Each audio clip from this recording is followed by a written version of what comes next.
우문연화 토크쇼 심청이 2013년 우리를 슬프게 했던 현장의 목소리 듣고 있습니다. 올 한 해 정말 다양한 직업을 가지신 분들이 심청이를 통해서 현장에 겪는 어려움을 솔직하게 정말 말씀해 주셨는데요.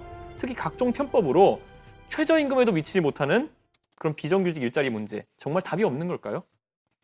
이 진짜 그 최저임금 문제라는 것도 한번 짚고 넘어가야 될 것 같은데, 저임금 노동이라는 것, 여기에 돼가지고 뭐 임금을 받는다 하더라도 최소 어떤 생활 수준을 지켜주지 못한다고 한다면은 그건 뭐 사실 안타까운 거거든요. 보면은 어떻게 하상우 씨께서는 이런 거 주변에 보면 청년들 특히 어렵다 보니까, 우리가 88만 원 세대라는 것도 원래 비정규직 청년 임금에서 나온 말이거든요. 네네. 어떻게 보십니까, 보면? 일단 인터넷을 하다 보면 예.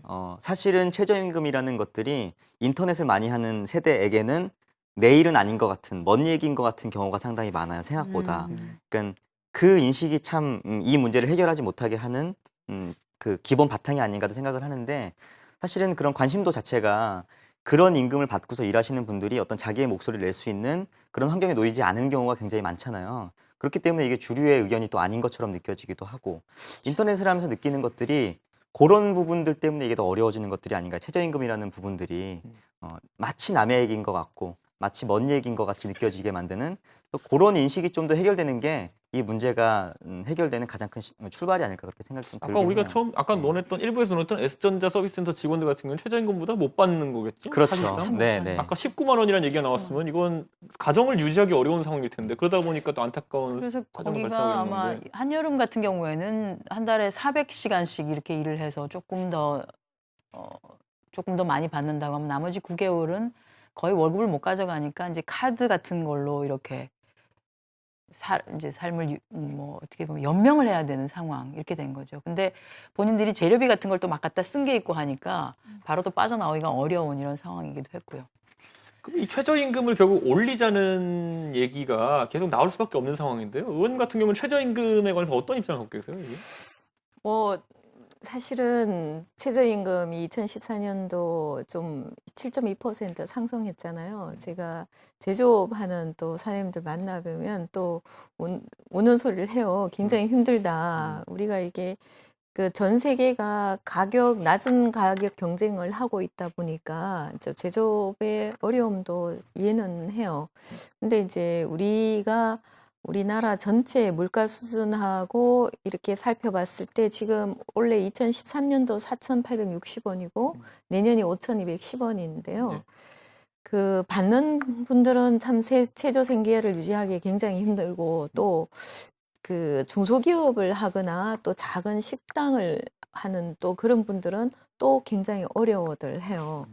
그래서 저도 이 부분에 대해서 일단 그 개인 입장을 조금은 더 제가 존중을 해야 된다고 보는데, 어쨌든 그걸 받아서 먹고 살기 위해서 우리가 노동을 하는 거니까 그거는 최소한 유지가 되어야 된다. 그러면 이 갭 차이를 어떻게 할 거냐. 주는 주체가 뭐 대기업의 경우에는 예외로 하더라도 충분히 또 소화할 수 있는 부분인데, 자영업이나 중소기업 그리고 작은 가게를 운영하는 사람도 일손이 부족하면 사람을 써야 되지 않습니까?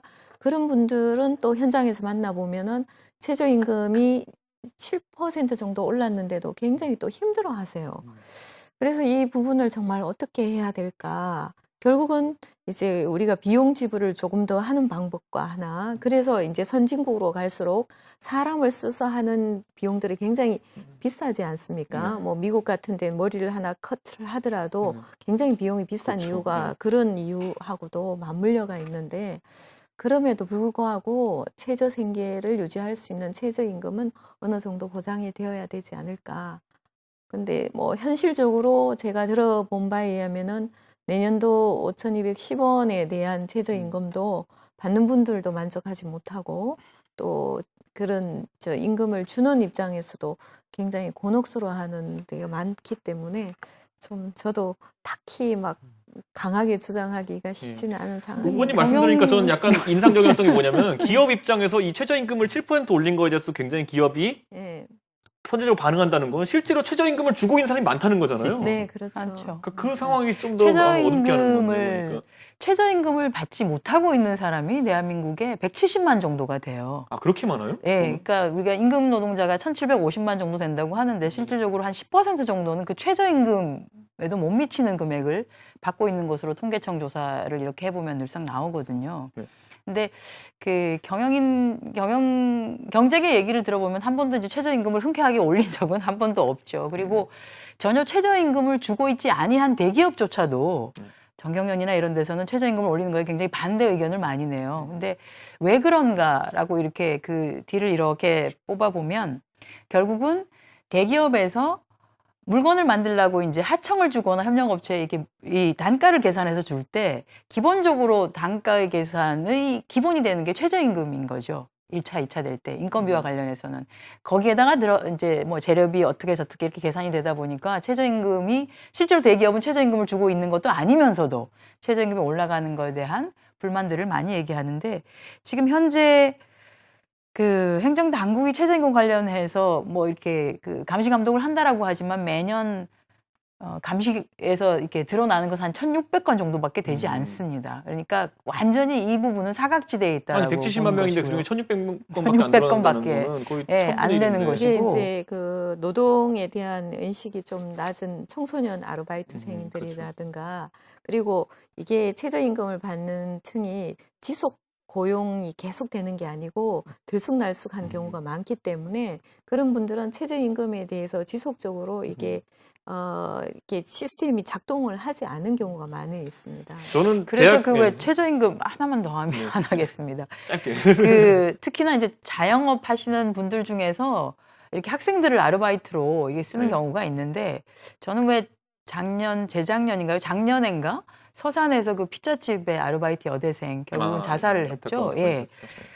근데 그분은 이제 9시간씩 근무를 시키고 한 달에 50만 원 정도씩을 줬어요. 하루에 9시간을 시키고. 근데 피자 가게가 하루 종일 바쁜 건 아니잖아요. 그렇죠. 저녁에 딱 정말 바쁜 시간이 있거든요. 그러면은 적절하게 본인이 정말로 사용해야 되는 시간만 사람을 채용해서 쓰고 정상적으로 임금을 주고 이렇게 해야 되는데 이렇게 사람을 채용해 쓰는 사람은 그냥 오랫동안 어쨌든 채용해서 뭐 허드렛 일도 시키고 청소도 시키고 나머지 정리도 시키고 이렇게 하려고 하니까 결국은 착취를 하는 상황이 발생을 한다는 거죠. 그래서 그렇게 아르바이트생을 쓴다 하더라도 정말로 본인이 바빠서 본인이 이렇게 커버가 안 되는 시간을 주요로 해서 사람을 쓰는 것이 그럼 의원님, 맞다 이런 생각이 시간 듭니다. 선택제 일자리 어떻게 생각하세요?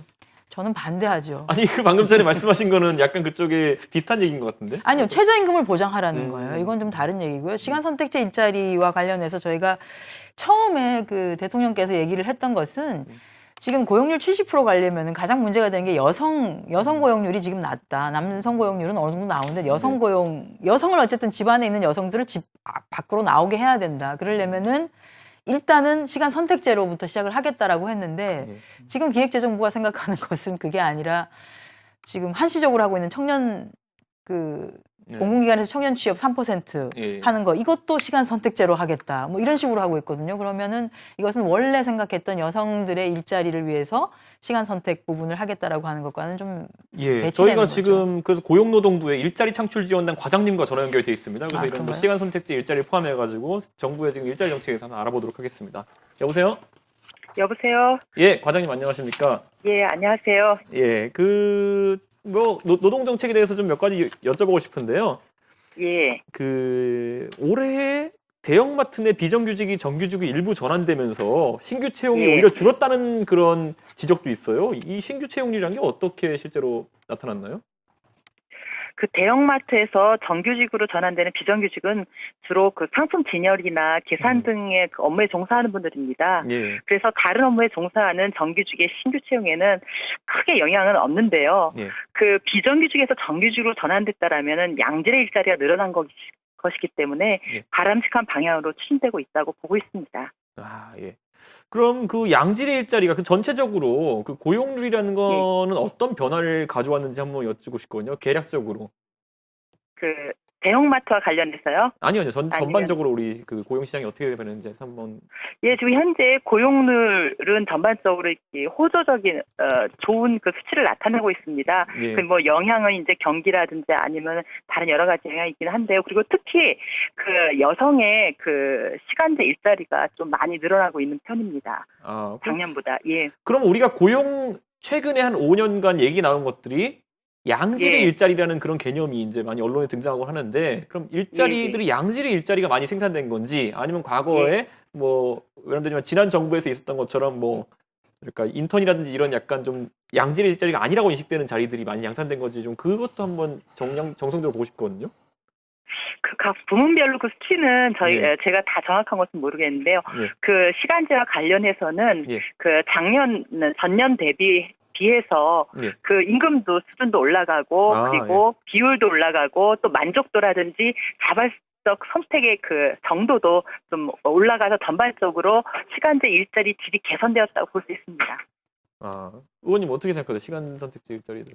글쎄요, 우리가 파악하고 있는 데이터하고는 전혀 다른 말씀을 해주셔서 정부 입장이 뭐 그런 거는 알겠지만 실질적으로 자발적 시간제 일자리가 늘어난다라고 하는데 그것보다는 주어지는 일자리가 그 시간제 일자리밖에 없어서 거기 가는 경우가 많고요.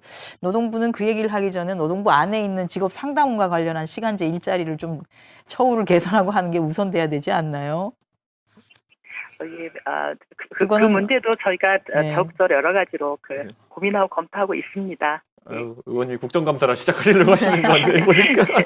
예. 예, 아니 저희가 시간 선택지 일자리 관해서는 저희가 관심 많이 갖고 예. 있기 때문에 앞으로 노동부에서도 많이 홍보가 되었으면 좋겠습니다. 예.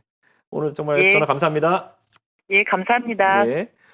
의원님 국정감사 하시고 나시면 이게 본능이 생기시는 거 아니에요? 아니 그게 아니라 홍보를 노동부 안에 사실은 시간제 일자리가 상당히 많아요. 사실 그게 많이 예, 이슈가 됐었죠, 사실이 그러니까 그게. 많은데도 그 굉장히 그 차별을 많이 받고 있고 그리고 불만들이 많은 거예요. 이분들은 본인이 전일제가 되었으면 좋겠다. 근데 주어지는 게 시간제밖에 없으니까 시간제로 하는 것이고 그럼에도 불구하고 그러면은 차별은 없어야 되는데 네.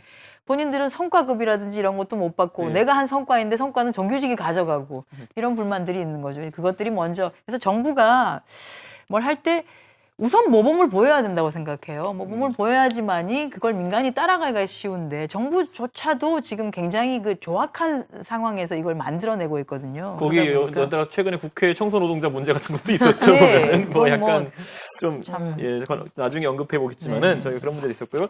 마지막으로 한 마디씩만 짧게 여쭤보고 싶은 게 그 양질의 일자리라는 걸 어떻게 정의하시겠습니까? 먼저 여기 하시인부터 한번. 양질의 일자리 아까 예. 저기 그 만족도에 대한 이야기를 하셨잖아요. 사실 만족하는 일자리만큼 양질의 일자리를 뭐 구분할 수 있는 그 정의는 없을 것 같아요. 그래서 만족의 기준이 어디인가에 따라서 다르긴 할 텐데 아까 기준이 여러 가지 다르겠지만 먹고 살 수만 있으면 양질의 일자리가 되는 건지 아니면 먹고 살 수 있는 것 이상의 것을 줄 수 있는 것들이 양질의 일자리가 될 수 있는 건지라고 생각을 했을 때 저는 먹고 살 수 있는 것 이상의 것들이 보장될 수 있는 게 양질의 일자리가 아닌가라는 생각이 좀 들어요.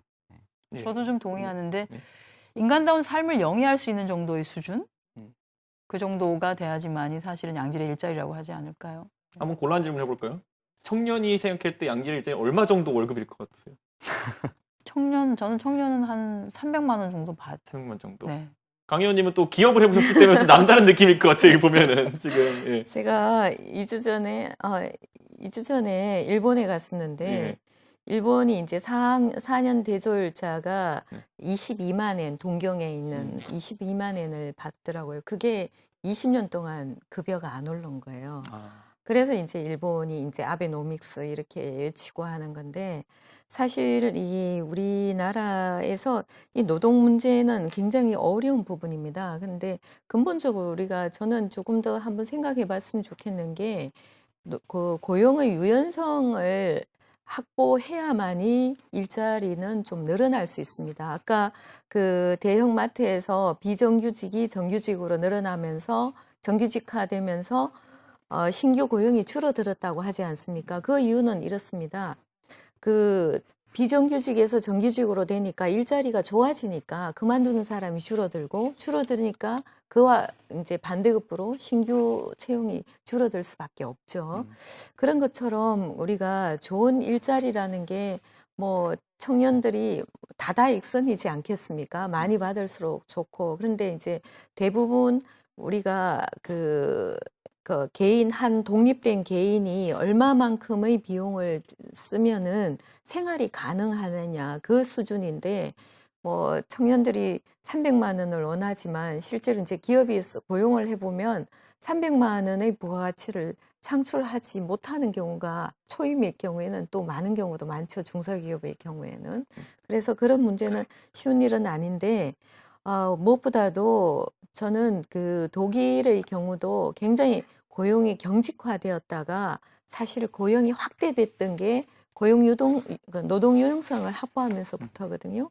그래서 그 부분도 근본적으로 한번 고민해 볼 필요가 있다고 생각합니다. 저는 또 그러면 네. 전제 조건. 노동 유연성. 네, 왜냐하면 네. 이제 노동의 유연성 얘기를 굉장히 많이 하세요. 새누리당도 그렇고 경제계도 늘 이걸 주장을 하는데 지금 대한민국은 노동이 굉장히 유연화되어 있어요. 2년까지는 기간의 제한 없이 2년까지는 사람을 쓸 수 있게끔 기간제를 쓸 수 있잖아요. 거기다가 파견 업종을 다 풀어줬기 때문에 파견으로도 쓸 수 있고요. 간접 고용의 방식으로 지금 우리가 얘기했던 S전자 같이 아예 이렇게 돌려서 그냥 떼서 주는 방법도 있어요. 그래서 얼마든지 지금은 상당히 고용의 유연성이 있는 방식이고요. 여기에다 더 유연성을 주겠다라고 하는 것은 저는 뭐 어디까지 줄지는 모르겠지만 그렇게 하려고 하면은 자꾸 이제 외국 얘기를 많이 하시는데 외국만큼 사회 안전망이 확보가 된다라고 하면은 그게 어느 정도 또 받아들여질 수 있을 거라는 생각을 합니다. 그런데 지금 대한민국은 예를 들어서 본인이 일자리 하나가 모든 삶을 좌지우지하는 방식이 되는 거예요. 일자리가 없어지면은 아까 아픈 애가 나왔을 때 아픈 애를 어떻게 할 방법도 없고 학교를 보낼 수도 없고 사교육을 시킬 수도 없고 하는 이런 삶이 아예 좌지우지되는 방식이거든요. 그래서 저희가 지금 사회 뭐 사실 안전망이 좀 근데 예. 제가 여기서 좀 보완이 한 가지 말씀드리고 되고 싶은 나서 거는 우리가 더 왜- 고용의 유연성을 아니, 얘기해야 고용 되지 유연성이 않을까. 중요하냐면 지금은 예. 있는 기간제라든지 아니요, 저는 파견 업종이라든지 그런 문제가 왜 간접 발생이- 고용만 가지고도 예. 충분하다 이런 생각은 예. 듭니다. 저희가 지금 뭐 이게 환노위 회의장은 아닌 것 같아가지고 저희가 좀 약간 정리를 하고 할 텐데요. 예. 사실 비정규직을 포함한 열악한 노동 환경이라는 게 더 안타까운 건 공공기관에서 근무하는 분한테도 이런 일이 일어난다 그러면 굉장히 안타까운 일이거든요. 그래서 심청이가 뽑은 2013년을 슬프게 한 영상 또 하나 확인해 보도록 하겠습니다. 함께 보시죠. 서울시 광진구 자양동. 이곳에서 20년 넘게 동네 세탁소를 운영 중인 이경호 씨 부부. 언제까지 들어도 되죠?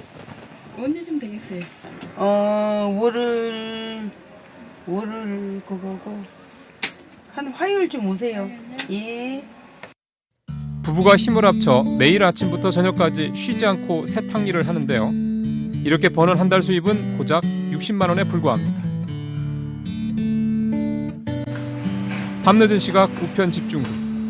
이경호 씨 부부의 하루 일과는 아직 끝나지 않았습니다. 낮 동안 세탁 일을 해놓고 나면 부부는 우편 집중국으로 출근해 야간 근무를 하고 있습니다. 이거를 하루에 몇 개 정도나 드실까요? 700박 체력적으로도 만만치 않으세요? 그렇죠. 계속 차가우면 벅차죠 아무래도. 힘으로 하는 일이기 때문에. 우편물을 수레에 담아 옮기는 작업을 하는 이경호 씨. 50대 후반의 나이에 하루 9시간의 육체 노동은 힘에 부치기만 합니다.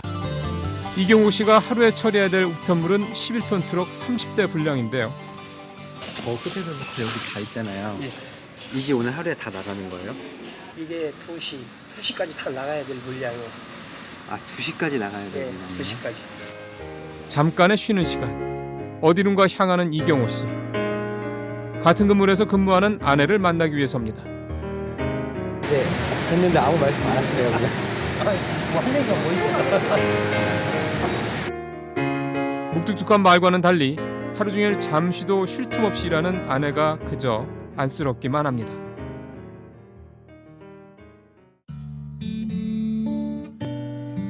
밤새도록 이어지는 고된 작업이 끝나고 드디어 아침 퇴근 시간이 밝았는데요. 제일 이 시간이 가장 즐겁죠. 하루 종일 고생했는데. 이렇게 야간 근무를 해서 버는 돈은 한 달에 180여만 원. 부부 두 사람의 월급을 합친 액수입니다. 우체국에서 가져다준 우편물을 배달하는 재택 집배원 유아 씨. 하루 배달 분량은 일반 우편물 5,000통에 등기 우편 100통입니다. 5층이에요? 배달해야 될 우편물이 많다 보니 시간 절약을 위해 계단은 늘 뛰어오르는 게 습관이 됐습니다.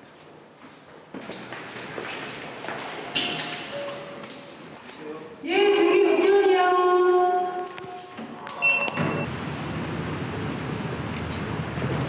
비가 오는 것을 알자마자 갑자기 뛰기 시작하는 유아 씨.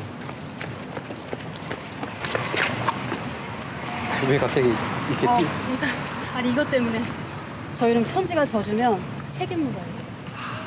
저희는 다쳐도 괜찮아요. 얘는 망가지면 안 돼요. 힘들게 일한 만큼의 정당한 급여를 유아 씨는 제대로 받고 있는 걸까요? 지금 피디님 보셔도 우편량이 굉장히 많잖아요. 네. 시간도 오버잖아요. 네. 그거와 상관없이 무조건 6시간이에요. 무조건. 근데 저 사업자잖아요. 사장님 5,300원. 그날 밤 유아 씨의 집.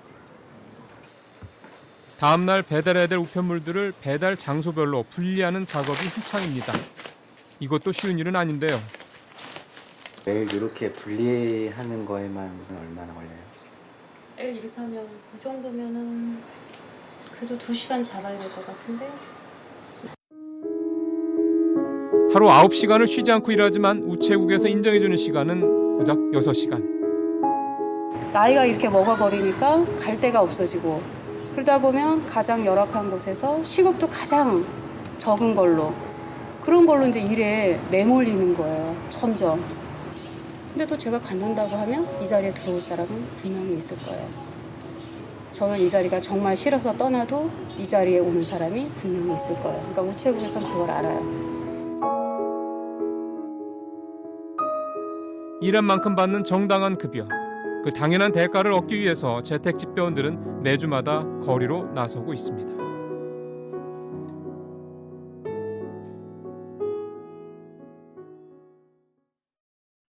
이 TV에 진짜 1인 시위까지 하시는 보람이 있어야 될 것 같은데요. 저희가 지금 재택 집배원 몇 분이 저희 심청포차를 찾아오셨습니다. 그래서 저희가 문소리 리포터가 잠시 이분들을 만나보도록 하겠습니다. LT 현장 나와주세요.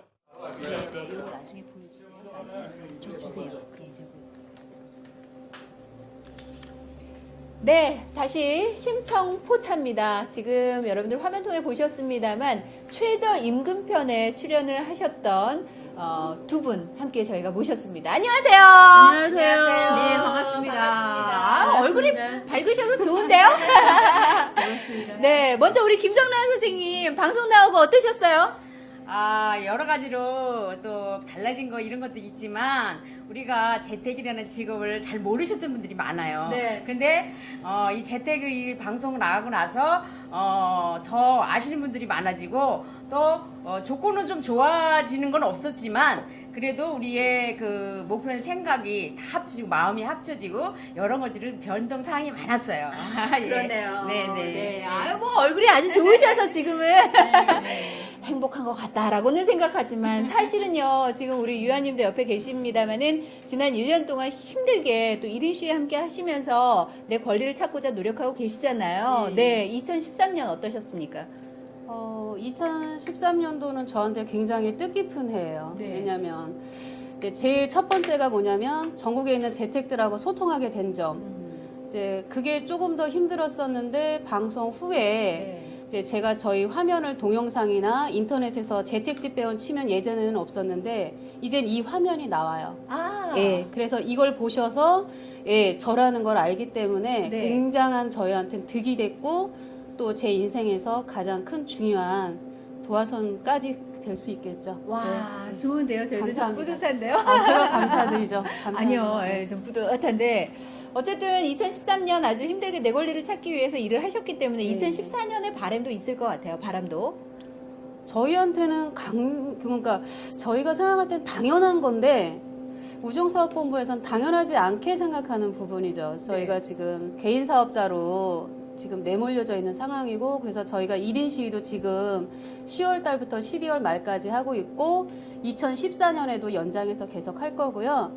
그리고 1인 시위를 지금 이제 하고 있는 이유가 노동자성 인정하고 이제 예전에도 마찬가지로 해왔듯이 네. 직접 고용 해왔듯이 이제 그걸 원하고 있는 거죠. 노동자성 인정과 직접 고용. 네, 네. 예, 네. 정규직화 원하고 있죠. 아니 근데 실제로 이제 우정사업본부하고 소통이 좀 돼야 된다는 의미에서 저희가 얘기를 많이 드렸기 때문에 방송 이후에 좀 변화가 있기는 있었다면서요. 예, 방송에 변화 있었죠. 네. 우정사업본부에서 이제 상생협의회라고 해서 소통의 길을 만들자 해서 지금 이제 그거를 공문을 내려 보냈어요. 네. 근데 사실 그 공문조차도 저희한테 재택한테 알려지지 않은 곳이 더 많을 거예요. 왜냐면 각국의 우체국에서 제가 재택들하고 통화하면 그제서야 그런 거 있었냐고 하는 곳들도 많거든요. 네. 그렇기 때문에 일단은 방송 후에 변화라면 뭐 지금 현재는 달라진 건 없지만 일단 우정사업본부에서 소통하겠다는 뜻의 상생협의회가 나와 있고 그다음에 이제 저희가 배달하는 것 중에 특별송달, 법원 등기 3회 방문하는 게 있어요. 그게 저희 개인적으로 재택 집배원 입장에서는 이제 역으로 민사소송이 걸릴 수 있는 부분이거든요. 네. 배달의 지연이라든가 뭐 제때 받지 못했던 점으로 해서 네, 5배 송달인가? 예, 그렇죠. 그렇게 되면은 굉장히 큰 부담으로 저희한테 소송으로 올 수 있기 때문에 네. 이제 그 부분이 지금 빠져 있는 상황이에요. 아, 그렇군요. 예, 예. 약간의 변화는 있지만 그래도 보완할 것들이 좀 그렇죠. 있다라고 그렇죠. 말씀을 해주셨습니다. 영상 나간 뒤에 자녀분들이 많이 마음 아프셨다면서요? 너무 슬펐대요. 네. 저도 제 얼굴을 이렇게 보니까 저도 슬프더라고요. 어떡해. 저도 울컥하세요, 또? 네. 좀 울컥해요. 왜냐면 저의 지난 세월이 저렇게 밖이 안 됐는데 우정사업본부에서는 아직도 저희를 인정을 안 하고 있다라고 생각하니까 직원으로도 보지 않고 가족으로도 보지 않고 저희도 사랑을 전달하는 집배원이고 네. 행복을 전하는 집배원인데 단지 타이틀만 재택이거든요. 저희 하는 일 다 현장에서 돌아가요. 지금 보셨던 것처럼 분리만 집에서 해요. 한 90%가 현장이에요. 그래서 민원 전화도 다 받고요. 민원들이 하시는 욕 다 받으면서 웃으면서 또 그 다음날 배달 가고요. 다 하는 집배원 하는 일이랑 똑같아요. 네. 아마 이 말씀 드리면 전국에 있는 집배원님들 다 동감하실 거예요. 눈 오는 날보다는 비 오는 날이 낫고요. 네. 비 오는 날보다는 흐린 날이 좋죠. 배달하기엔. 그러네요. 이거 다 공감하실 거예요. 네. 저희도 집배원이거든요. 네. 예. 그리고 뭐 흐린 날보다는 맑은 날이 좋겠죠. 네, 우리 집배원들이 정말 맑은 날 하늘 아래서 감사합니다. 웃을 수 있도록 좀 도와주셨으면 좋겠습니다. 우리 김정란 선생님 맞아 듣고 계시는데 잠깐 제가 옆으로 갈게요. 좀 허심탄회하게 얘기를 나누려면 바로 옆에서 얘기를 나눠야 되거든요. 네. 아니 뭐 이제 지금 사업자로 등록이 돼 있다고 하는데 정규직을 받고자 하는 이유가 분명히 있을 겁니다. 네. 지금 얼마나 열악한 환경인지 좀 설명해 주실 수 있을까요? 네, 저는 올해 들어서 14년째 일을 했어요. 네. 내년이면 15년째인데 이걸 지금까지 해오면서 보면은 정말 우리가 사실 하는 일은 아내 집배원과 똑같아요. 전혀 다를 게 없어요. 다를 게 없고 그런데 불구하고 우리는 전혀 혜택을 못 받고 또 우리가 열악한 그 상황은 어떤 상황이냐 하면은 네. 그 하루에 아침부터 저녁까지 했는데 아침에 그 배달을 나갈 때 그 아까 보셨죠? 유아 씨가 일탄에서 볼 때 그 캐리카에다가 1,500톤 2,000톤면 한 캐리카에 다 못 실어요. 그걸 싣고 버스 정류장 2정거장 3정거장 되는 거리를 한 사람이 보통 2,000세대, 3,000세대를 그걸 하루에 다 배달을 한 다음에 그것으로 끝이 나는 게 아니고 네. 또 등기가 와요. 네. 등기 배달을 하면서 하루에 뭐 세금 나오고 또 자동세세 이런 것이 지금은 다 등기로 나와요. 국세청에서 세금 나오는 거. 네. 또 이런 것이 다 하루에 어떨 때 그거 나올 때는 한 300통, 400통 이렇게 나와요. 그렇게 하루에? 해도, 하루에. 그 상상이 어떤 때는 안 가요. 그래도 그것을 들고 다 집집마다 다니면서 일을 하면서 할 때 정말 그것을 점심도 못 먹고 그 점심시간 거의 한 3, 4시까지 그걸 집집마다 다 다니면서 하고 또 그것으로 끝나는 게 아니라 또 있어요? 저녁에 4시, 5시 되면 일반물이 또 싣고 와요. 우체국에서 실어다가 네. 또 갖다 줘요. 그러면 채 그거 정리해서 보내고 나서 밥도 제대로 못 먹은 상태에서 또 그 분리를 해야 돼요. 하나하나 다. 그냥 거의 비수기 때, 성수기 때인데 한 달로 기준으로 할 때 한 비수기는 며칠 안 돼요. 네. 초하고 말.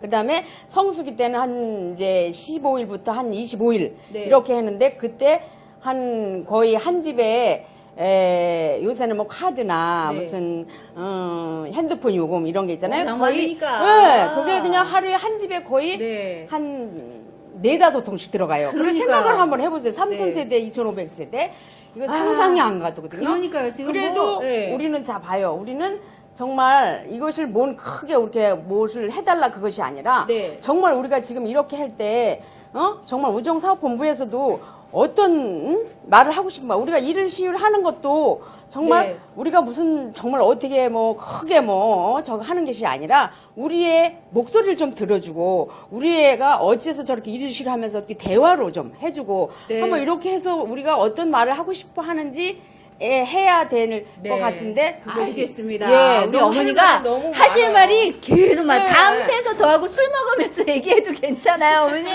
네. 아, 그래, 예, 정말 그렇습니다. 열악한 환경 속에서 그러나 정규직이 되지 않았기 때문에 일을 많이 한다고 그리고 또 쉴 때는 월급이 책정되지 않고 이런 부분들도 예, 예, 맞아요. 정말 어렵다고 합니다. 우리 우체국 재택 집배원들의 환경이 더 나아지길 바라는 마음에서 건배 한번 할까요? 네. 자, 아라리 그 슬픔들을 모두 떨어내시기 바랍니다. 하나, 둘, 셋, 건배!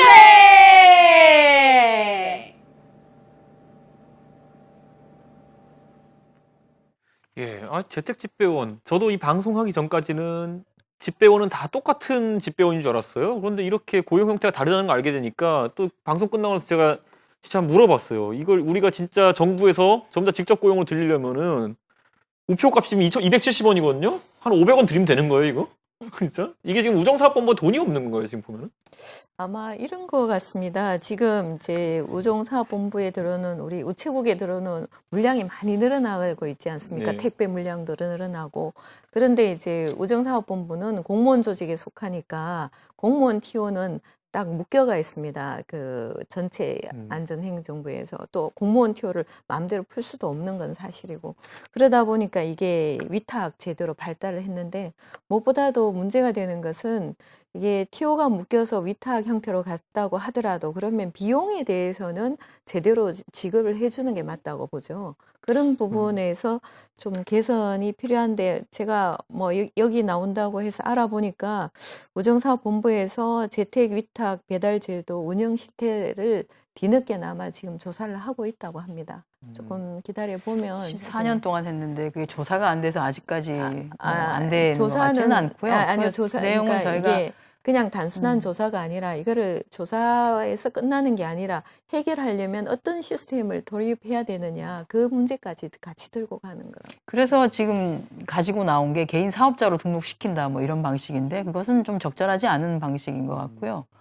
아니 이분들이 어딜 봐서 사업자십니까? 그러니까. 일의 물량도 예, 남이 다 주어진 정해주는 물량, 거고. 그렇죠. 자기가 뭐 그런다고 더 하는 것도 아니고 딱 주어진 물량을 어쨌든 시간 내에 하는 건데 원래 이제 저게 어떻게 보면 시간제 일자리의 시초이기도 하거든요. 재택 집배원 같은 경우 6시간 근무하는 걸로 디자인을 했던 거죠. 처음에 설계를 할 때. 그러면 물량이 많이 늘어나면은 사람을 더 쓰든지 해야 되는 것이고 그렇게 해야 됨에도 불구하고 그렇게 하지 아니하고 지금 하루에 8시간에서 9시간 반씩 이렇게 일을 하는데 그만큼 또 보수는 못 받고 있다는 거잖아요. 실질적으로 6시간 한 것만큼만 돈을 주니까. 그래서 일단은 급하게는 정원과 관련한 거는 차지하더라도 그렇죠. 처우 부분은 우선적으로 개선돼야 되지 저는 않을까 처우 싶습니다. 부분은 어차피 물량이 많이 들어와서 저렇게 힘든 거니까 그거를 개선하는 거는 조금의 좀 성의와 시스템에 조금만 변형을 줘도 가능하고 그리고 전체 우본의 인원이 굉장히 많습니다. 4만 명 이상 정도 되는데 이분들이 688명 정도 된다고 하는데 조금만 좀 배려를 해주면 좀 더 채용을 많이 해서 물량을 줄인다든가 그러면 시간을 더 늘려서 임금을 더 지급한다든가 이런 거는 뭐 시간을 두고 할 일이 아니고 당장이라도 또 연말이 되어서 지금 현재 우편물이 얼마나 많아지고 있습니까? 당장이라도 좀 처우 개선에서 나서야 될 것 같습니다. 아니, 나라가 이제 하나라도 조금씩 해결하는 모습을 보여줘야 그렇죠. 네. 사각지대에 있는 분들도 희망을 가질 거 아니겠습니까? 그러니까 좀 이게 이루어졌으면 좋겠습니다. 시인께서는 이거 저도 IT 업종에서 그런지 몰라도 이게 회사에 앉아있다 보면 택배 받는 사람들 많잖아요. 네, 보면. 엄청나게 많이 택배 받죠. 받고 이런 분들 보면서 네. 저는 2,500원의 택배가 저희 집까지 온다는 거에 놀랐거든요. 이런 건 어떻게 생각하세요? 이런 거는? 그냥 저는 그런 문제보다도 이렇게 시위하고 자기 목소리를 내시려고 하는 분들 있잖아요. 우리 사회가 그런 분들 좀 괴물처럼 바라보고 있는 시선들이 있어요. 뭔가 저 사람은 특별하니까, 특이하니까 저렇게 시위를 하고 있는 게 아닐까? 라는 눈으로 괴물처럼 바라보고 있는 그 시선들부터 고치는 게 이런 문제 해결의 시작이 아닐까, 저는 그렇게 생각이 들어요. 네. 아, 진짜 이런 게 정말 우리 사회의 저임금 노동이라는 게 얼마나 진짜 이게 문제가 심각한지 계속 짚어보면서 느끼게 됩니다. 예, 지금 저희가 우리를 슬프게 했던 것들 중에 2013년에 일본 방사능 관련한 내용이 있었거든요. 거기에 관련된 영상을 한번 보고 또 토크 이어가도록 하겠습니다.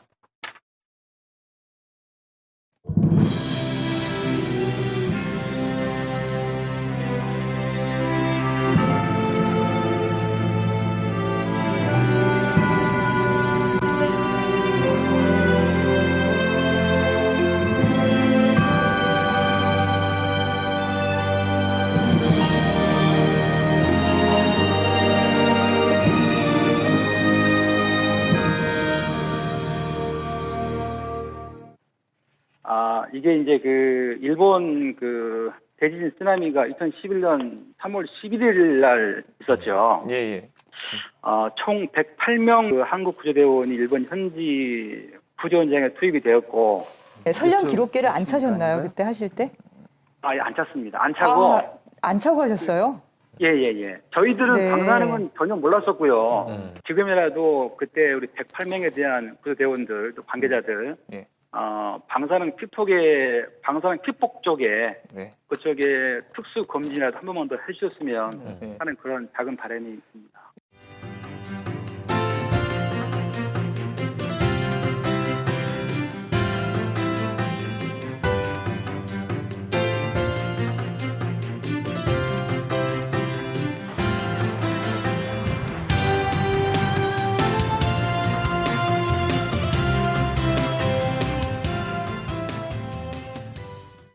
여러분들께서 관심을 가져주신 이 부분에 대해서는 전국에 있는 모든 소방관들한테 정말 큰 힘이 될 것입니다. 진심으로 감사의 말씀을 드립니다. 고맙습니다.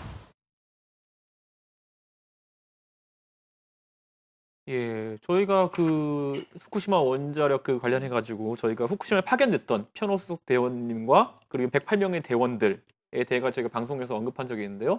그 이후에 또 저희가 보니까 문제가 심각해가지고 우리나라 국익을 위해서 또 해외에서 활동하셨던 분들인데 제대로 된 방사능 검진도 못 받으셨다 그래가지고 저희가 심청위에서 자체적으로 이 서명 운동을 진행해가지고 또 한정희 의원님의 도움을 받아가지고 이렇게 진행했는데 어떻게 경과가 진행됐죠 이게? 그래서 신청을 한 분만 전체 108명이 다녀왔지 않습니까? 예. 그런데 이제 신청을 받아서 신청한 분에 대해서 20명에 대해서만 건강진단을 했어요. 근데 건강진단을 실시한 결과 2분이 그중에 암 유소견자로 이렇게 나왔거든요. 그래서 이번에 사실은 예결위하면서 소방방재청장에게 요구를 했습니다. 어쨌든 대한민국을 대표해서 가서 활동을 하고 오신 분들인데 신청을 안 한 그러면 나머지 98분은 어떻게 되는 거냐. 20명만 했으니까. 그래서 그분들까지도 매년 어쨌든 이분들은 추적 관리를 할 필요가 있으니까 예산 편성을 해라라고 좀 요구를 해서 해마다 이제는 건강을 지속적으로 관리를 좀 하는 것으로 이렇게 됐습니다. 네. 진짜 이게 네티즌들이 참여해 주셔서 거의 10,000명 가까이 참여해 주셨기 때문에 저희가 맞습니다. 이렇게 또 소방관청에는 또 협력해서 일을 진행할 수 있었는데 아니 다 받으셔야죠. 지금 22분 검사했는데 2분이 문제가 있을 수 있다는 얘기를 들었으면은 나머지 분들도 당연히 거기에 따라서 검진을 받아야 되는 거 그렇죠. 아닌가요? 미국은 그때 이제 급파되었던 미국 군인들 중에서 일부 뭐 대장암, 갑상선암 이런 것들이 나와서 도쿄 전력을 상대로 지금 소송도 제기 중이거든요. 근데 한국 사람들이 정말 착해요. 그리고 본인이 몸에 이상이 있기 전까지는 설마 내가 그러려니 해서 이제 건강 진단을 하는 것을 좀 두려워하기도 하는데 이것은 그래서 국가 차원에서 해야 된다. 이렇게 한국을 대표해서 갔다 온 사람들에 대해서는 지속적으로 관리를 하고 문제가 더 커지기 전에 보살펴주고 하는 것이 필요하다고 아니 우리가 해서. 과거에 60년대, 70년대 이렇게 못 살았을 때 어떻게 또 나라의 부름을 받아서